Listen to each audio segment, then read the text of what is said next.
दोस्तों, एक कुत्ते ने यमराज को सुनाई मनुष्य जीवन की कड़वी सच्चाई। सुनकर आप भी चौंक जाएंगे। इस प्राचीन कथा में हम आपको बताएंगे कि कैसे एक कुत्ता यमलोक पहुंच जाता है और यमराज से शर्त लगाता है, और यमराज उस शर्त में कुत्ते से हार जाते हैं और फिर यमलोक के सारे नियम बदलने पड़ते हैं।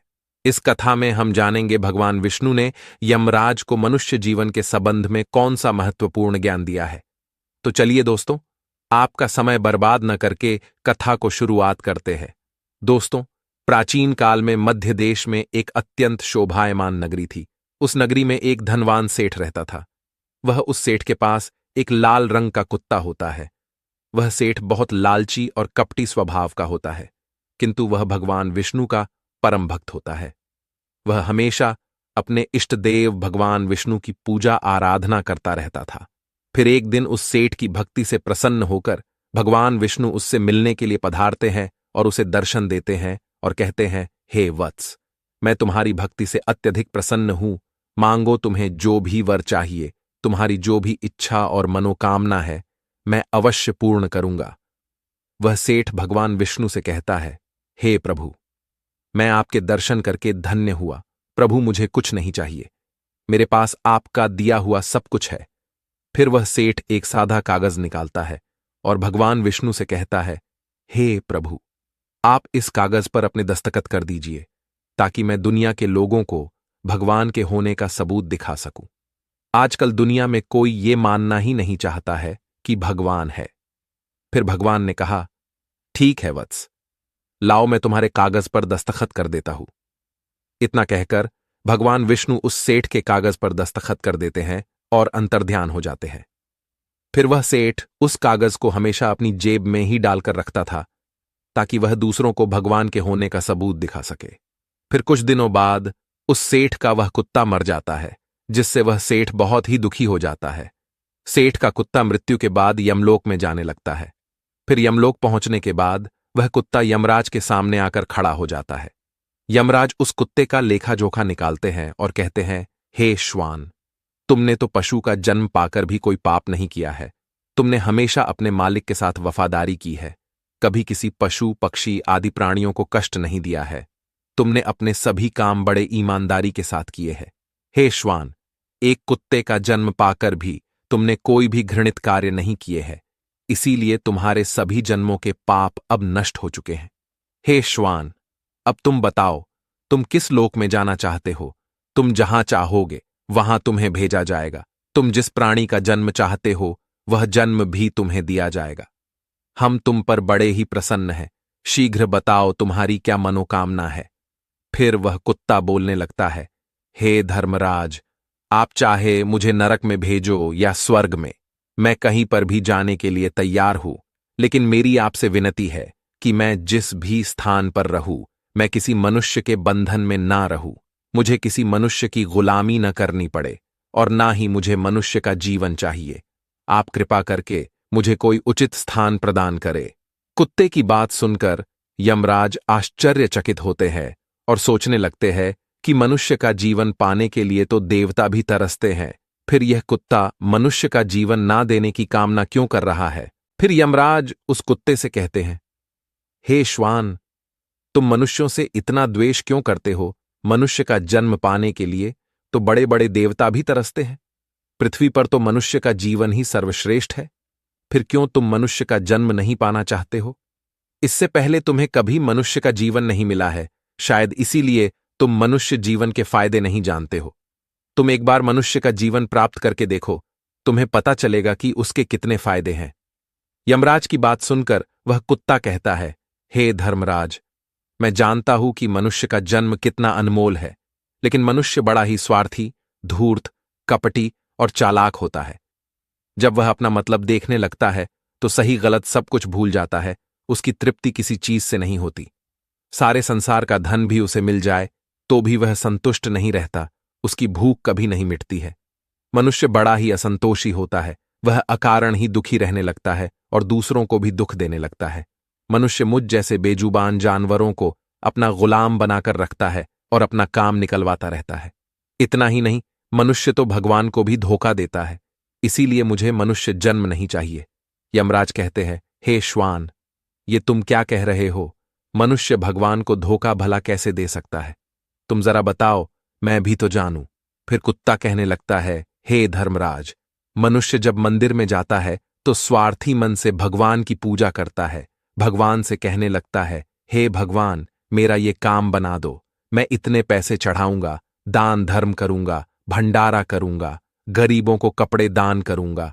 लेकिन जब उसका काम पूरा हो जाता है तो वह सब कुछ भूल जाता है। आगे बढ़ने की होड़ में वह अपनों का ही शोषण करता रहता है, एक दूसरे की टांग खींचने में लगा रहता है, न खुद ऊपर उठने का प्रयास करते हैं, न दूसरों को उठने देते हैं, न चैन से खाते हैं, न खाने देते हैं। अपना काम बनाने के लिए दूसरों को धोखा देता है। और उसकी धूर्तता तो देखिए, वह भगवान को भी लालच दिखाकर अपना काम बना लेता है। जब काम पूरा होता है तो कहता है, भगवान के पास तो सब कुछ है, मैं उन्हें क्या दे सकता हूं। इस प्रकार से कहकर वो अपनी बात से मुकर जाता है। हे यमराज, इंसानों के बुरे कर्मों को घिनाते गिनाते मैं थक जाऊंगा, किंतु उसके बुरे कर्म समाप्त नहीं होंगे। उसकी चालाकी के आगे तो देवता भी कुछ नहीं है। कुत्ते की बात सुनकर यमराज कहते हैं, हे श्वान, माना कि इंसान बहुत चालाक है, लेकिन वह हम देवताओं को मूर्ख नहीं बना सकता, क्योंकि हमारे यहां जितने भी जीव आते हैं उन्हें हम ही दंड देते हैं। उसने पृथ्वीलोक पर कितनी चालाकी क्यों न की हुई हो, उसे मृत्यु के बाद यही आना पड़ता है। सभी इंसान यहां पर आकर हमारे सामने रोते हैं, माफी मांगने लगते हैं, नरक जाने के भय से और मेरे भयंकर रूप को देखकर थर थर कांपते हैं। सभी मनुष्य हमारे अधीन रहकर ही काम करते हैं।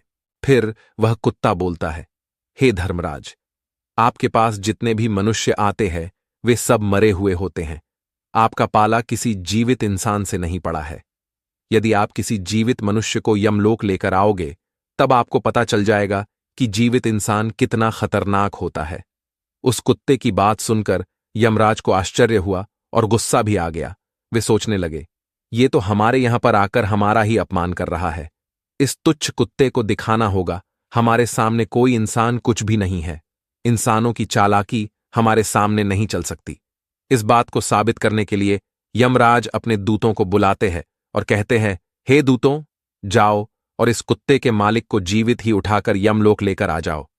हम भी देखते हैं कि जीवित इंसान हमारे सामने क्या चालाकी करता है। अगर यह कुत्ता गलत साबित होता है तो इसे अनेक वर्षों तक नरक में डाला जाएगा। उस कुत्ते को पूरा यकीन था कि एक अकेला जीवित मनुष्य स्वर्ग लोक में खलबली मचा देगा। फिर यम के दूत धरती लोक पर जाते हैं और उस कुत्ते के मालिक को अर्थात उस सेठ को चारपाई के साथ उठाकर यमलोक ले जाने लगते हैं। तभी बीच रास्ते में उस सेठ की नींद खुल जाती है और वह देखता है कि दो अत्यंत हृष्ट पुष्ट सिंगों वाले यमदूत उसे चारपाई के साथ उठाकर यमलोक ले जा रहे होते हैं। वह सेठ उन यमदूतों से पूछने लगता है, हे यमदूत, क्या मेरी मृत्यु नींद में हो चुकी है? तब यमदूत कहने लगते हैं, नहीं मनुष्य, तुम अभी जीवित ही हो। फिर वह सेठ कहता है, फिर आप दोनों मुझे कहां ले जा रहे हैं? मैंने कौन सा पाप किया है? यम के दूत उस सेठ को सारी कहानी बता देते हैं और कहते हैं, तुम्हारे कुत्ते ने यमराज से कहा है कि जीवित मनुष्य बहुत चालाक होता है, इसीलिए इस बात का परीक्षण करने के लिए यमराज ने आपको जीवित ही यमलोक लाने के लिए कहा है। उस सेठ को पूरी बात समझ में आती है और वह कुछ देर तक सोचने लगता है और फिर तुरंत उसकी जेब में रखा हुआ वह कागज निकालता है जिस पर भगवान विष्णु ने दस्तखत किए हुए होते हैं। वह उस कागज पर कुछ लिख देता है और फिर से कागज को अपनी जेब में रख लेता है। यमदूत उस सेठ को लेकर यमराज के दरबार में उपस्थित हो जाते हैं। उस सेठ को देखते ही यमराज जोर जोर से हंसने लगते हैं और सोचने लगते हैं, ये तुच्छ मनुष्य भला मेरा क्या बिगाड़ पाएगा। फिर वह सेठ जाकर यमराज के सामने खड़ा हो जाता है और अपनी जेब से वह कागज निकालकर यमराज को देता है।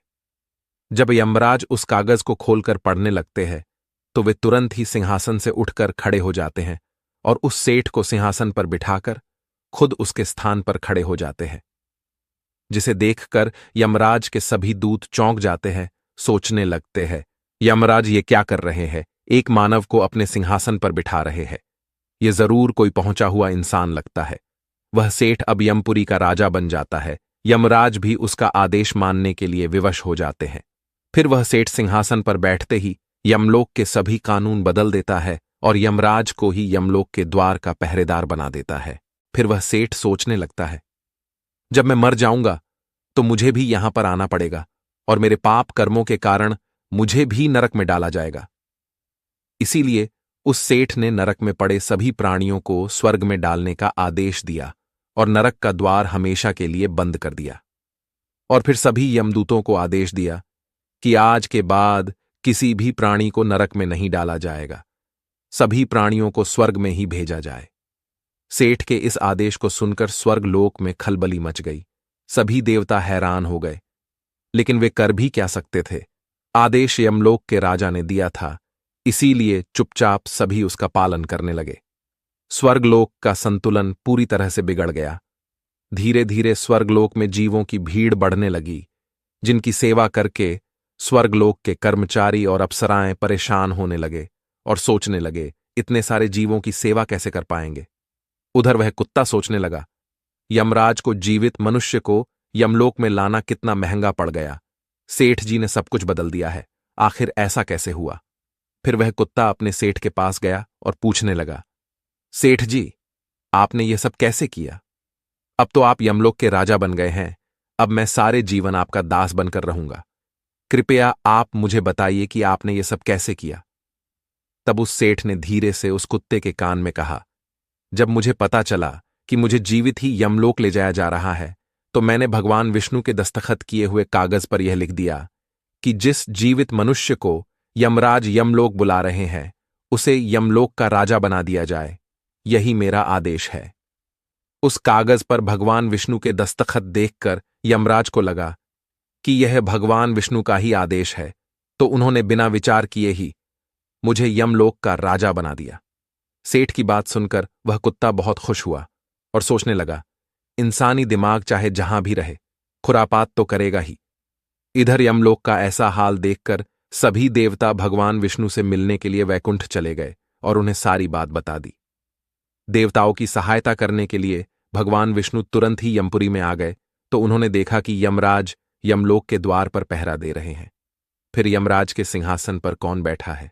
भगवान विष्णु को देखते ही यमराज उनसे प्रार्थना करने लगे और कहने लगे, हे प्रभु, आपकी यह लीला बड़ी ही विचित्र है। धरती के एक साधारण मनुष्य को आपने यमलोक का राजा बना दिया और मुझे पहरेदार। भगवान विष्णु यमराज से कहते हैं, हे धर्मराज, ये मैंने नहीं किया है, ये तो मनुष्य के चालाक दिमाग का कमाल है। यदि तुम जीवित मनुष्य को यमलोक लेकर आओगे तो यही होगा। इसीलिए मैंने मृत्यु के बाद ही मनुष्य को यमलोक लाने का आदेश दिया था, ताकि मनुष्य के सभी दोष और स्वभाव शरीर के साथ नष्ट हो जाए और केवल उसकी आत्मा ही यमलोक में प्रस्थान करे। किंतु आप तो एक जीते जागते मनुष्य को ही यमलोक उठाकर लेकर आए। यमराज से इतना कहकर भगवान विष्णु आगे बढ़े। फिर जब उस सेठ ने भगवान विष्णु को आते हुए देखा, तो वह तुरंत यमराज के सिंहासन से उठकर खड़ा हो गया और बोलने लगा, हे प्रभु, मुझे क्षमा करो। मैंने अपने कुत्ते को नरक में जाने से बचाने के लिए और मनुष्य की बुद्धि का बल दिखाने के लिए ही ऐसा किया। मैं आपके द्वारा दिए गए वरदान का दुरुपयोग नहीं करना चाहता था। हे प्रभु, मैं आपके दर्शन करके धन्य हो गया। अब मुझे किसी चीज की अभिलाषा नहीं है। फिर भगवान विष्णु मुस्कुराए और उन्होंने उस सेठ को क्षमा कर दिया। फिर वह सेठ धरती लोक पर लौट गया। भगवान विष्णु ने भी यमराज को फिर से यमलोक की गद्दी पर बिठा दिया और वे भी वैकुंठलोक लौट गए। यमराज फिर से अपने सिंहासन पर बैठ गए। तब वह कुत्ता यमराज से कहने लगा, हे धर्मराज, देखिए आपने जीवित मनुष्य की चालाकी। एक जीवित मनुष्य क्या क्या कर सकता है। इसीलिए मैं मनुष्य नहीं बनना चाहता। मनुष्य जब स्वार्थी बन जाता है तो वह अंधा हो जाता है, उसे दोस्त परिवार दिखना बंद हो जाते हैं। लालच में वह धर्म को भी भुला देता है और अनिष्ट कार्य करने लगता है। जब तक वह शास्त्र अनुसार कर्म करता है तभी तक सुखी रहता है, और जब धर्म से विमुख हो जाता है तो क्लेश और बीमारियां उसे घेर लेती है और उसका पतन हो जाता है। फिर यमराज उस कुत्ते को क्षमा कर देते हैं, उसे स्वर्ग में भेज देते हैं और यमलोक के बदले हुए कानूनों को फिर से सही कर देते हैं। तो दोस्तों, इस प्रकार से एक कुत्ते ने यमराज को मनुष्य के जीवन की सच्चाई बताई है। ये कथा आपको कैसी लगी कमेंट करके जरूर बताएं। अगर यह जानकारी अच्छी लगी तो वीडियो को लाइक जरूर करें और कमेंट में जय श्री कृष्ण जरूर